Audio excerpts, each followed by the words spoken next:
Is the first sighting in a decade of the man many once thought could be the leader of a possible Palestinian state.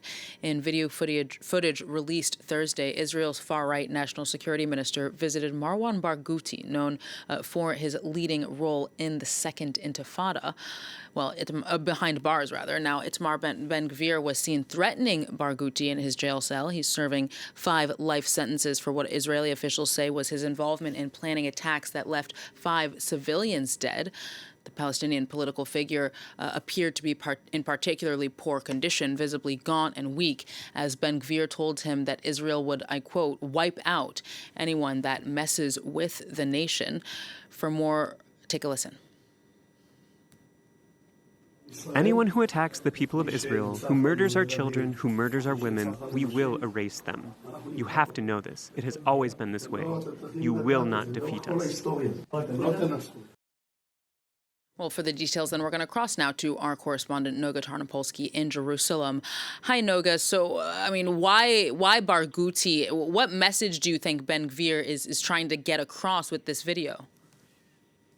Well, this is the latest in a line of very, I would say, harsh and directed messaging issued by Israeli leaders in the last week in response to the announcement by France and the UK and Canada and other allied nations that they plan on recognizing a Palestinian state next month at the United Nations General Assembly. And so various Israeli leaders from Prime Minister Netanyahu, who announced a week ago, he then didn't follow through, but announced that he was going to give orders to the Israeli army to occupy all of Gaza, through the finance minister who said he was going to bury the possibility of a Palestinian state.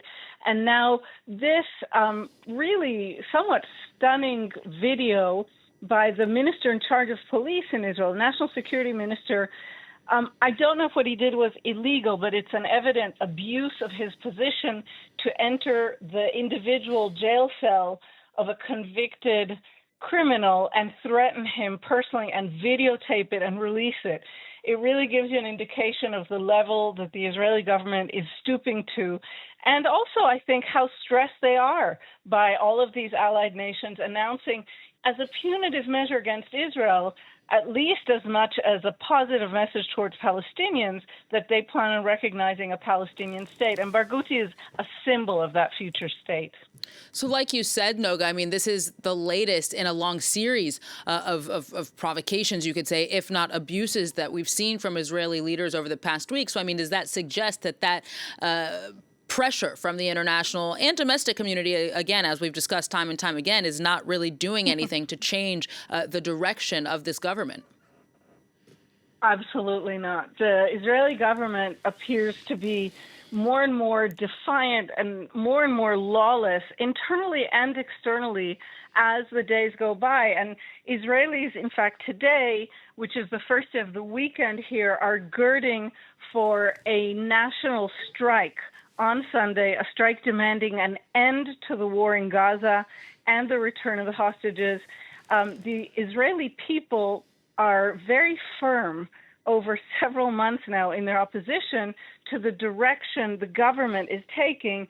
And in response to that internal pressure, the government seems to be going more and more extreme. So as much as there are, Israel is increasingly isolated on the international scene, the government is also isolating itself, or even, I would say, almost operating in a space that is distinct from that of the people of the state.